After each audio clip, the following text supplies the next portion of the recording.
Hello everyone. This talk is scaling Dagger, the INR modular world, and was initially presented in Droidcon Madrid. I have a recording which is going to follow after me talking right now, but it's missing the first 5 minutes, so this is a re-recording after the fact, and I will use some video tools to merge this. So it's going to be me doing this introduction part now, and the rest of the introduction will jump to actually Cesar delivering it in Madrid in 2019 December. So these are the fine gentlemen involved with this talk. On the left you have myself, yours truly. My name is Nacho. I'm a software engineer in the Android Foundation architecture team. And I'm based in the London office, and that's my Twitter handle, just don't ask. And on the right, we have Cesar, who is the technical lead for Twitter for Android, and who was the person originally delivering this part of the talk. So let's start with a brief history lesson, and let's go down memory lane. Twitter for Android is an old app. It's older than most and has grown based on the same code base since the very beginning. This is the first commit on it, and as you can notice, it's from 2010. And in 2010, things were wild. Like, project just launched a few months back. We were all using Eclipse. Remember Eclipse? Yeah. And maybe some crazy build stuff done with Ant. Apps were smaller than, ours was no different. Fast forward a couple of years, we upgrade the team grows, and we feel the need to separate business logic from UI. So we create another module apart from App Twitter, which we call Live Twitter. Sometime later, we separated most of the UI layer to a separate module. And it contained all the feature code in it. It's what we call now features legacy, and the legacy name is thrown there for shaming purposes and try to deter people from using it. We will see about that later. And we wanted to break down a bit our massive business logic module as well by moving the more generic utils, what you would think could be open source or just agnostic from Twitter for Android to a lower layer. Then team kept growing, and we were mostly separated in feature teams. Each feature team wanted their own greenfield module for maintainability, bringing in their own dependencies, maybe switch to Kotlin. So they separated the class or module in a higher layer of the app. So that's how we have Live Twitter features, Composer, live event, whatever. Then same thing happened with the core. It got broken down. Some logical groupings like network, media, UI, etc. And also the Live Twitter infra monolith got separated into a more infra layer and an UI infra layer as well, which we call subsystems.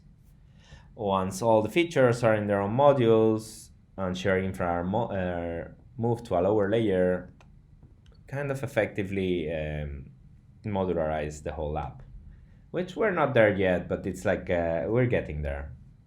Some of the ideas I mentioned might already sound familiar. They are because most of us go through the same train of thought on module decomposition. So, at some point while all of this was happening, Twitter bought Periscope. And that meant integrating the Periscope for Android codebase into a Twitter for Android codebase. So starting for modular codebase, what happens when we throw a whole new app at it? Well, turns out we got a lot of work already done. We can mix and match many modules, reuse the generic infrastructure layers, and boom, we got ourselves a multi-app, multi-modular codebase. And because of the size of our code base, we're aiming to be using a common, a new practice to create what we call sandbox apps, which are apps that contain some feature or piece of infra that we want to try out fast. Instead of creating a new app from scratch to try a proof of concept, maybe and adding it to our code base instead allows us to do so with minimal plumbing. Okay, so this was the part that was lost. So I'm going to give it back to Cesar in the past in Droidcon to continue talking about this slide. Others, sandboxes, feature teams that want to build their feature in a small isolated application. They can build a sandbox if they want on the same infra. And I would say that's entirely trivial, since maintaining the dependency injection graphs is costly. But it is certainly a possibility. We'll see how we can make it easier. And that's essentially where we are. Now, something that I would like to highlight is that this model of application that we were just describing, it's not really driven by scale. It's not like you will only do this if you're Twitter.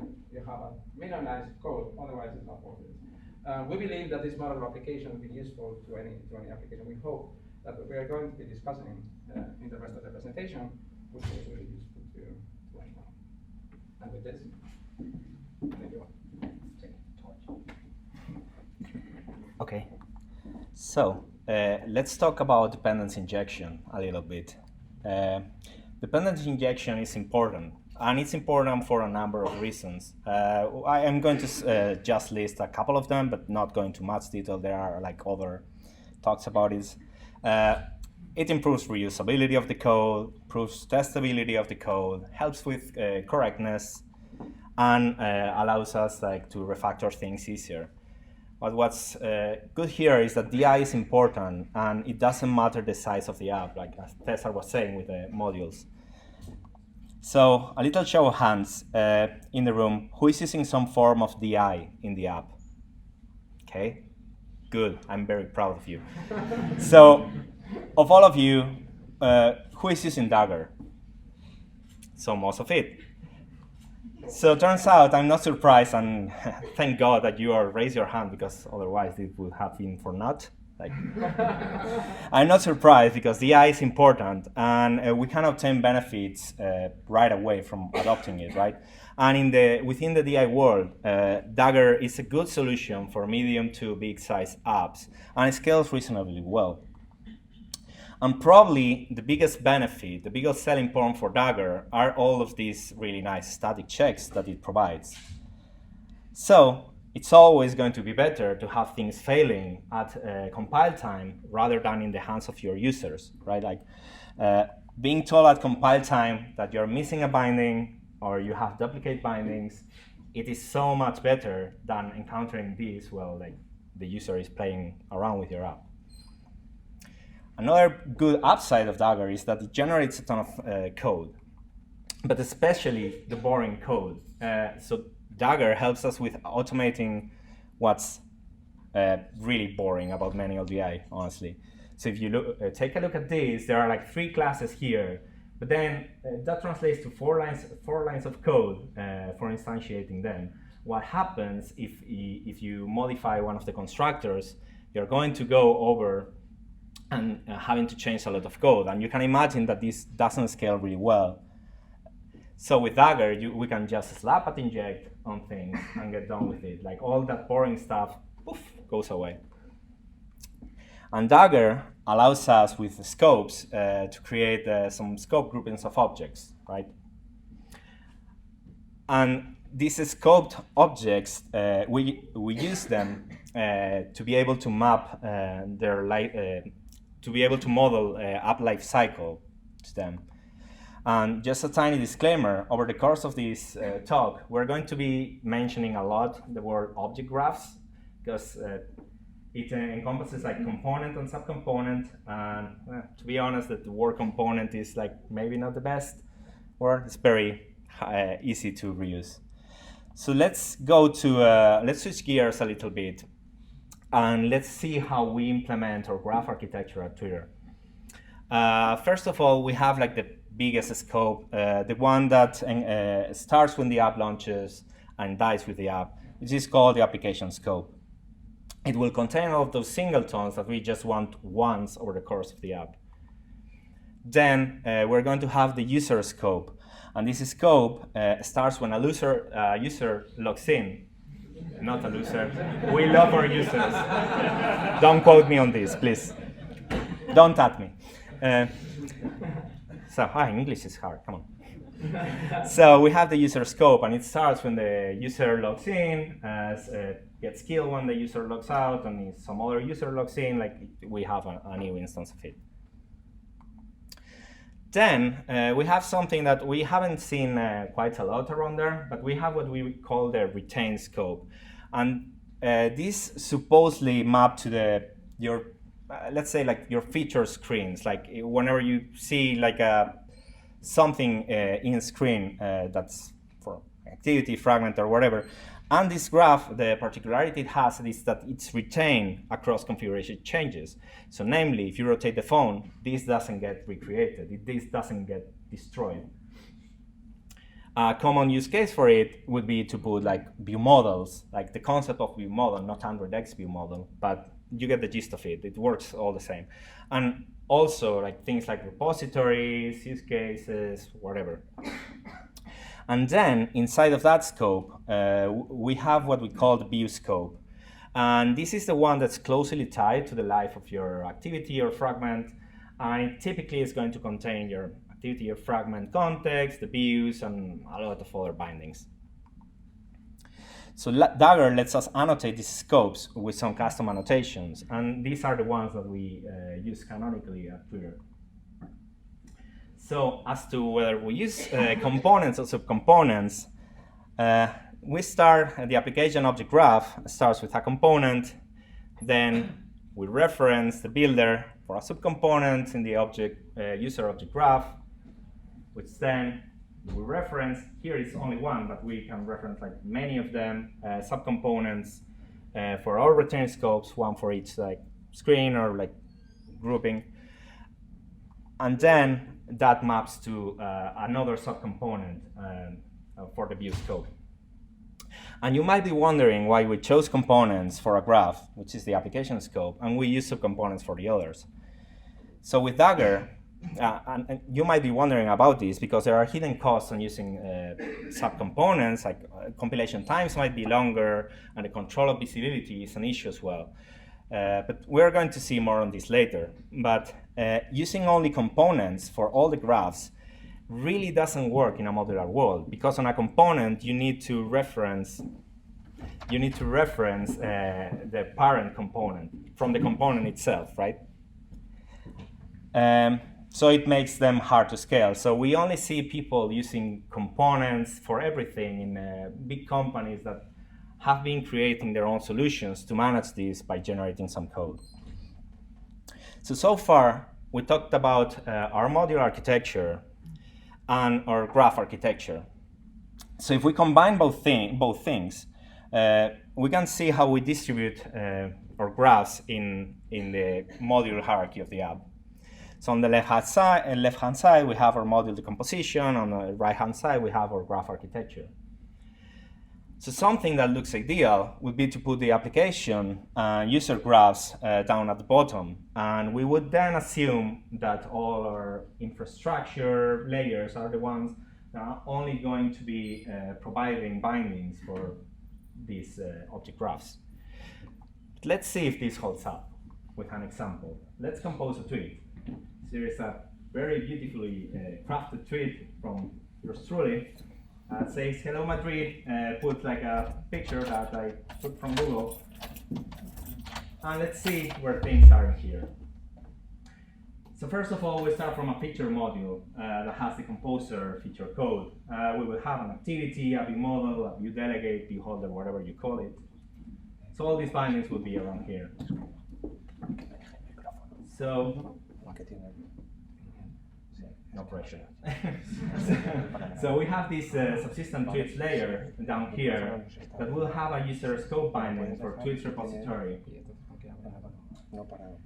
And then we encounter a problem here. Like we are. Use this for a while. This microphone doesn't work. Oh my god. Okay. Okay. This is not awkward at all. Like we planned for this. We planned for this. We are a team here. So Cesar. Hi. This is going to so work. Keep going, Yeah, please. keep going. So encounter first problem, like we cannot have the user scope so far down, and it would be common to have user scope bindings in upper layers, like this subsystems layer. That's working out. Okay. See? No one noticed. No one noticed that. Nice. So this forces up. I'm sorry. Like I will go through this again or later I can explain more. So this forces us to move the user scope up, and we are going to see another example for another scope right here. Like for example, if we have this idea of image uploader in a lower layer, this binding is application scope. And of course, because the application scope lives down there, like we cannot see it, so it doesn't really work for us. So we are kind of forced to push it up. And then we have like some other bindings, like for example, the network. But what happens if we have this idea of a notification handler here living close to the composer code? For example, you press the tweet button, and then after a while, you receive a notification on a snack bar or something that tells you, hey, the tweet has been sent. You might be already in the home timeline. You are not waiting, you're so not waiting in the composer, because that would be awful. So that kind of forces us to move things up there to the top Gradle module, the one that has like the application entry point. Same when we talk about these bindings being spread out, we kind of imply that the modules are also spread out, because some bindings might be defined with @inject annotations, but some others are going to be defined with @provides or @binds. So our first naive distribution of graphs look like this, but we've seen that it doesn't really work if you have a modular app. So the ideal location naturally becomes that the app-wide graph definitions, like application or user, have to get moved up. So we fixed a problem with the location of our graphs, but I'm afraid we kind of stumble upon a new problem.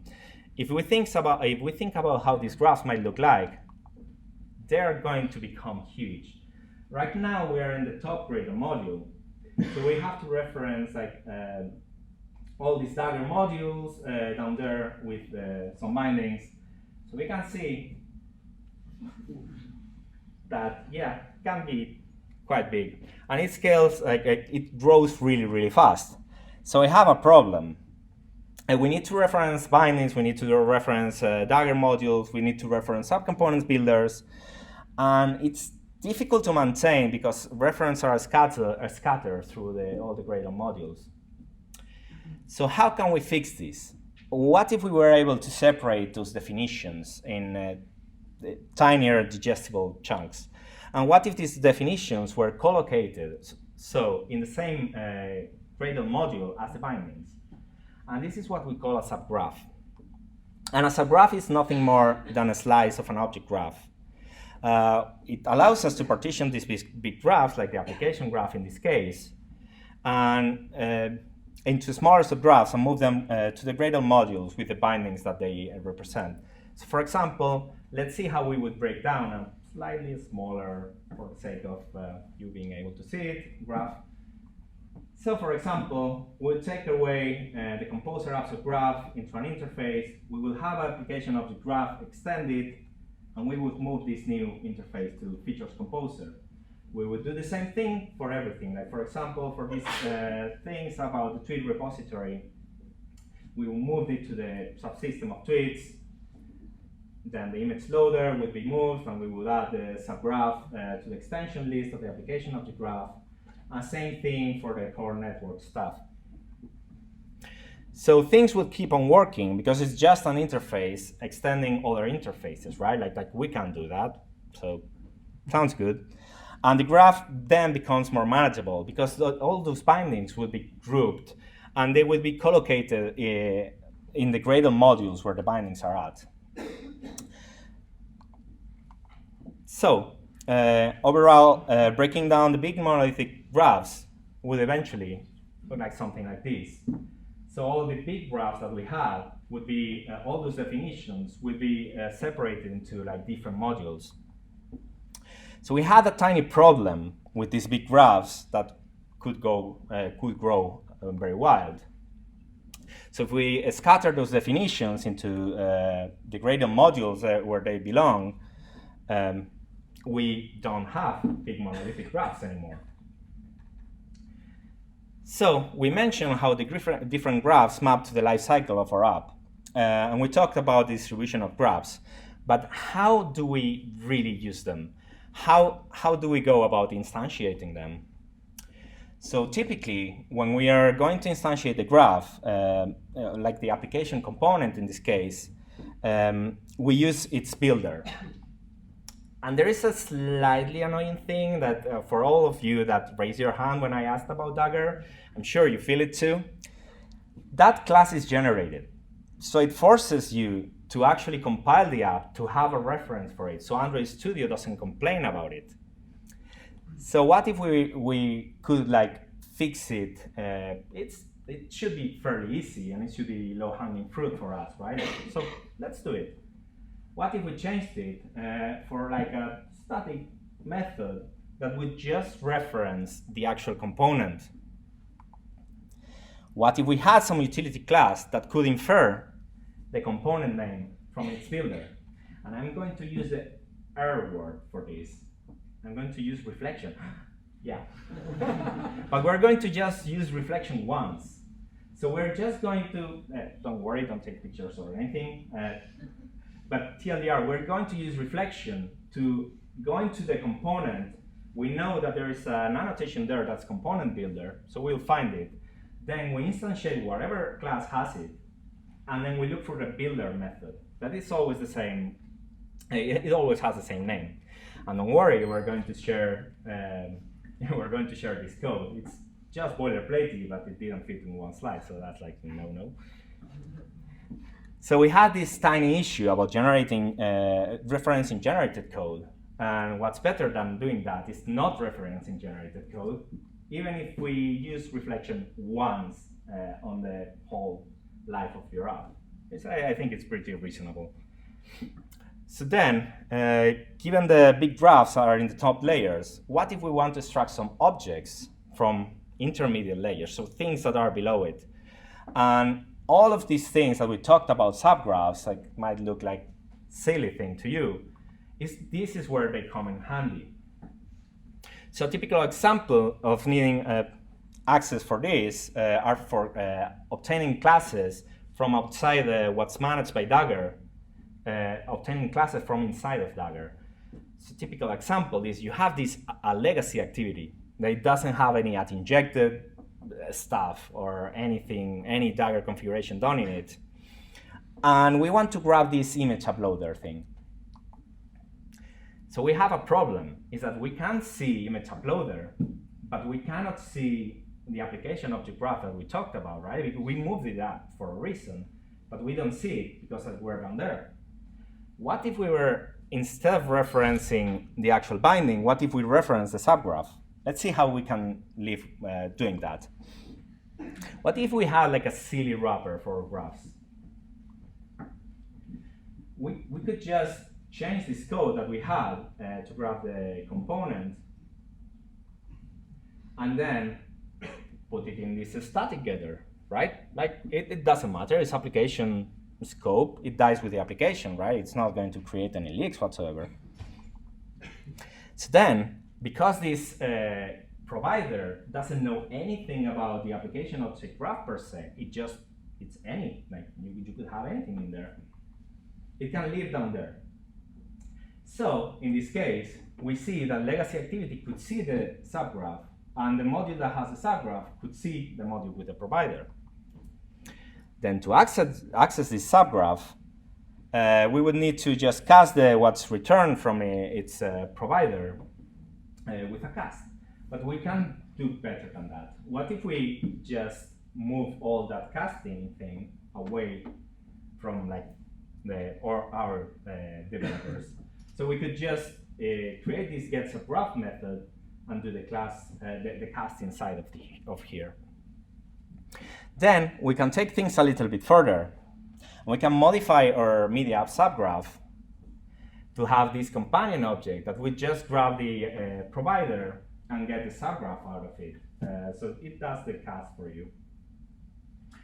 Then the TLDR of all of this mumbo jumbo is that you can just grab the uploader directly by referencing the subgraph and grabbing it. And this would go to Dagger. It would take the same instance that Dagger has, so you can use it for your stuff. So we had a problem with getting instances from the graphs from within legacy code, but we fixed it by grabbing the application and user graphs. So let's see what we've done so far. We moved the application and user graphs to the top. We distributed the subgraphs into the Gradle modules. So we don't need to reference the global graph anymore, but just reference the concrete subgraphs instead. So how would that work in testing if you were to hit that like media subgraph, whatever.get? Well, you can slightly change the implementation, adding a way to override it, and then when you consume it, return the overridden one, otherwise you go to the normal one. So then, we've been talking about feature modules already, and we can improve the experience of working with them by using Dagger, by decoupling these feature modules. So namely, we're going to talk about app navigation.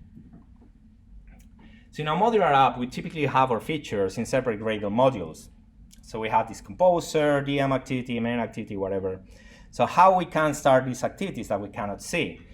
Because for example, from a DM, you can receive a tweet, and you can tap on the tweet and open the tweet detail, right? But from tweet detail, you can press on a button and send a DM with that tweet. So how are we going to go about launching those activities if these two modules are in a circular dependency, right? Like if you import one to one another, like that doesn't compile, it doesn't make sense. So let's work a little bit with our modular design. Let's separate intent creation logic into some sort of intent factories, which we call at Twitter activity args for activity arguments. Then we move these intent factories down there to a navigation subsystem, so just a tiny module that has like all of these factories. And because this is intent creation, like you're not going to have like any extra dependencies there, like you're not going to have like dependencies between one another, right? So we can move them there. So all of our feature modules that are going to launch an activity, they just use this.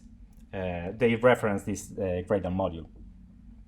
So we have this interface that creates an intent based on a context and the class of an activity.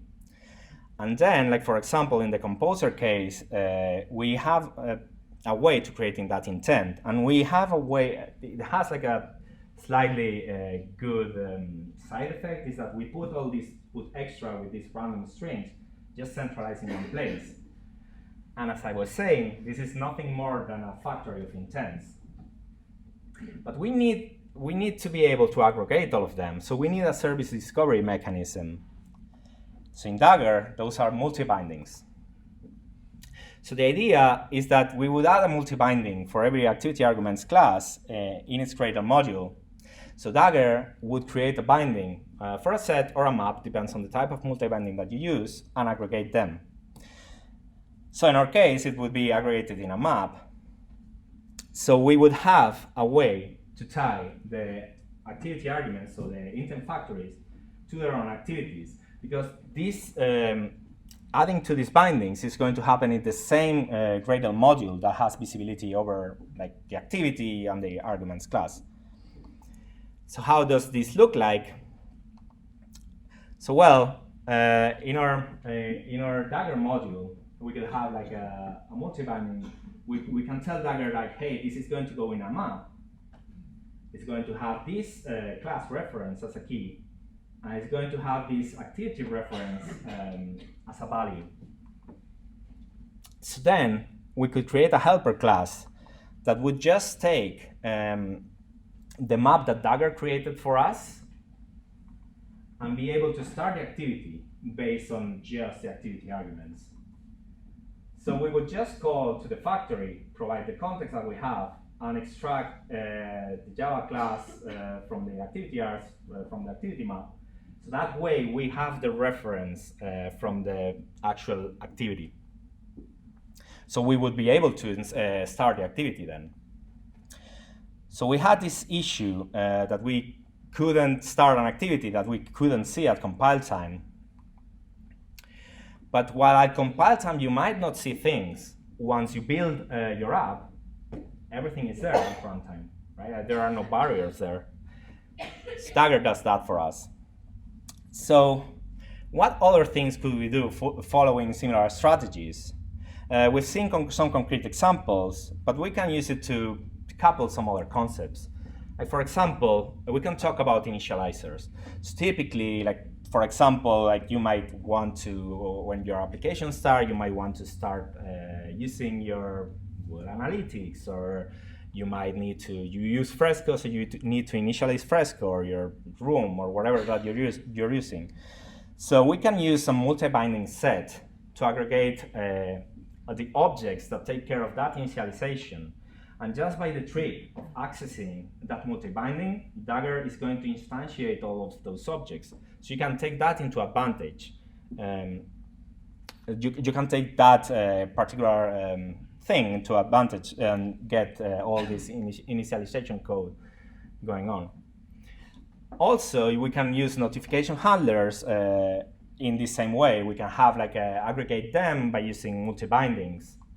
And same thing can be applied when using deep link handlers. So we've seen some common problems that arise organically when your modular app grows in size. And some solutions we implemented at Twitter for them, like for example, distribution of graph declarations in subgraphs, direct access to any object in the graph, and the complete encapsulation of a feature module, like for example, how to start, with the way of starting activities, using initializers, etc. I'm going to pass this to Cesar because he has some more things to say. So we got to a very decent place. We broke it down, for the most part, we broke it down, graph we distributed into modules, but some are encapsulated. But there are a number of problems that we glossed over just because we did not have a good solution for them with whatever functionality that Dagger was providing out of the box.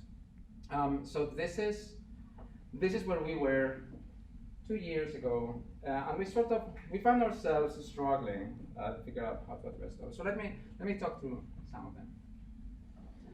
Subgraphs, they're not really atomic units. So we did better with localizing them to the modules.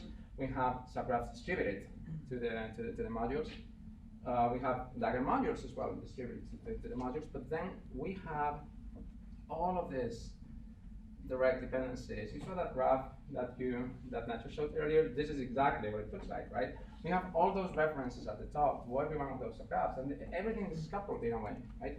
Like everything is coupled statically, in that every single subgraph is referenced directly from the top, which is not great. So subgraphs in particular, you see, we had a particular subgraph that's shared by two applications, which we are doing it more and more extensively. We find ourselves in this situation where now any change that we make in the subgraph needs to apply multiple, needs to update multiple graphs. Imagine that we had sandboxes. This goes and gets crazy very fast. So what if we could associate that module to the subgraph instead of so that bringing the subgraph into the graph brings the module along with it? Let's see what that looks like. Let's just say this is what it looks like now, and this is where we are. Right? So we would start by making interfaces and making subgraphs a first-class citizen to say this is a subgraph or in this new imaginary system. It's an application scope, and then the module we would reference directly in the subgraph. Right? Now we go to the object graph. We cannot use component anymore because it doesn't know about subgraphs, right? But we could certainly replace this component annotation with an object graph annotation that does not need to reference modules anymore, because they are already coming through the subgraphs. This is what it looks like with a subcomponent, exact same thing. So we have these two annotations, and of course, we could use an annotation processor. We crunch them. We generate the exact same components and subcomponents that we were manually writing before. So this is entirely compatible with Dagger. We don't have to do the whole conversion at once, since who wants full migrations, right? So this is one nice first step. It's still not entirely great. Like subclass is still not encapsulated. I could potentially attach any module to any subgraph without an enforcement that the module needs to fulfill the bindings in the subgraph. Yeah, is this whether this subgraph is valid in terms of does it contain the right modules or not? I will only know once I put them all together in a single object graph, right? And this is you're probably seeing it all the time. Even if you distribute the subgraphs to you were to distribute the subgraphs to your application, you still validate it at the top. Now, wouldn't it be great if subgraphs could be validated individually in the modules where they are? So that here we are declaring a bunch of dependencies. We could actually declare dependencies with other subgraphs. And with this, an annotation processor should be able to validate that whatever it is that's preferenced inside of this subgraph is satisfied by those dependencies. If we were to do that, we could then fully encapsulate subgraphs in a way that the validation of this of your definitions happens inside of each particular module, not at the top. When I get an error at the top, I typically that's typically referencing huge chunks of the graphs, and I know nothing about it. So being able to 5 minutes, I'm doing that. being able to validate on every graph sort of solves that every module sort of solves that problem. So it's getting better.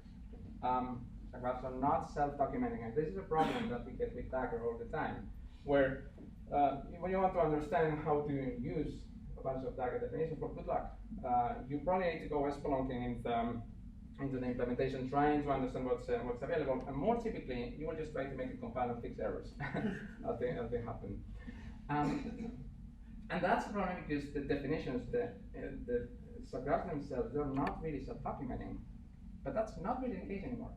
Because if the subgraphs are validated, then you can trust that the interface, like in here, is giving you everything that you need to know in order to consume this subgraph.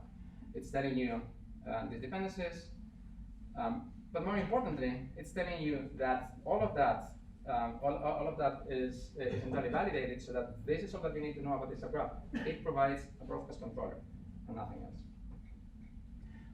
This, you would imagine, that could be very helpful for an IDE integration. Since the same information that you can trust from that interface, an IDE would be able to consume in order to present it to you with autocomplete and that sort of thing.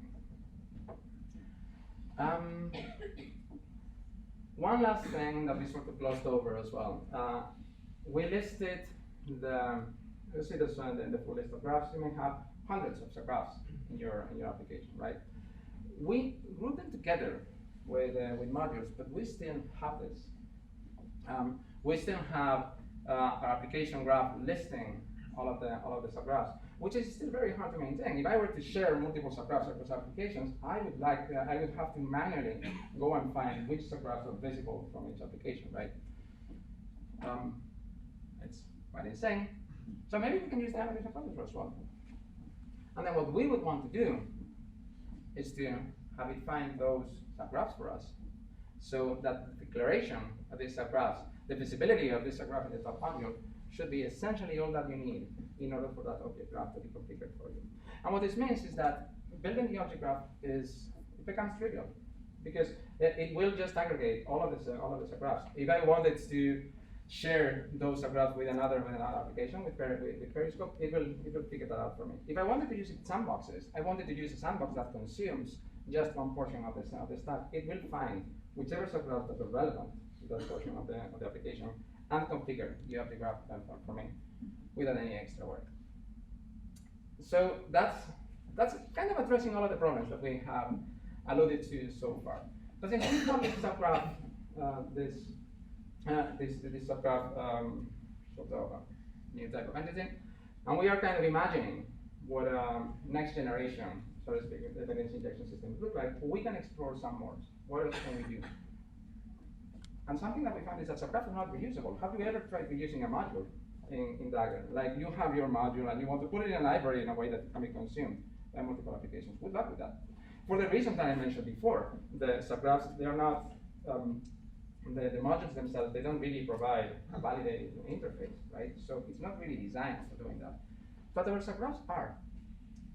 So let's say that you have a core network subgraph that offers these components, right?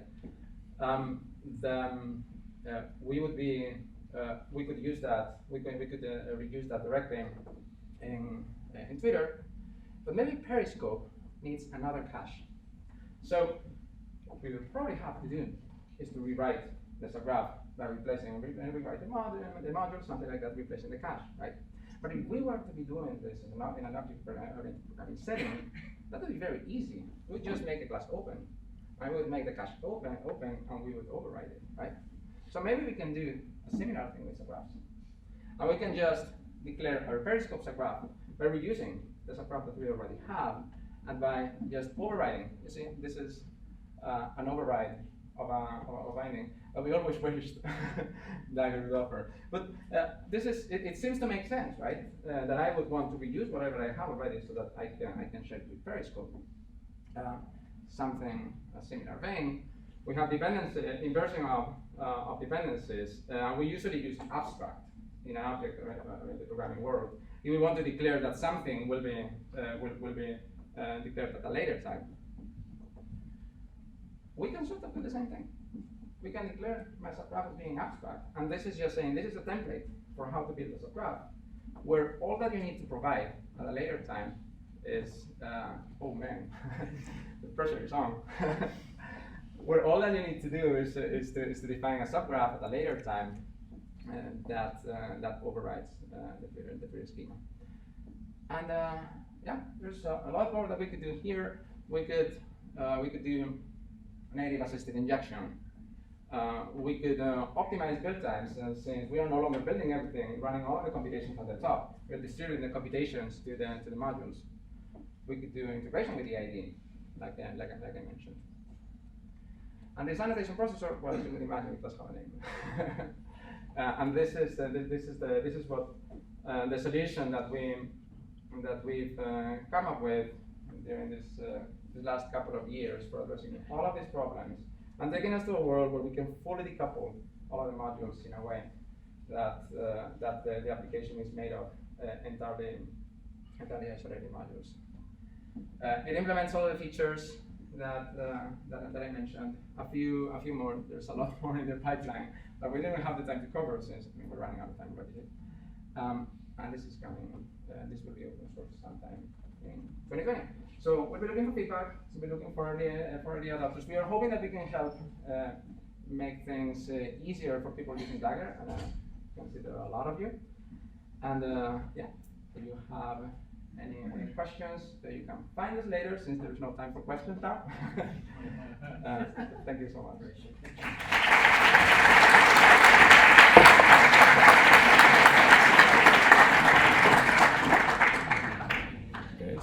Por los tiempos es impecable.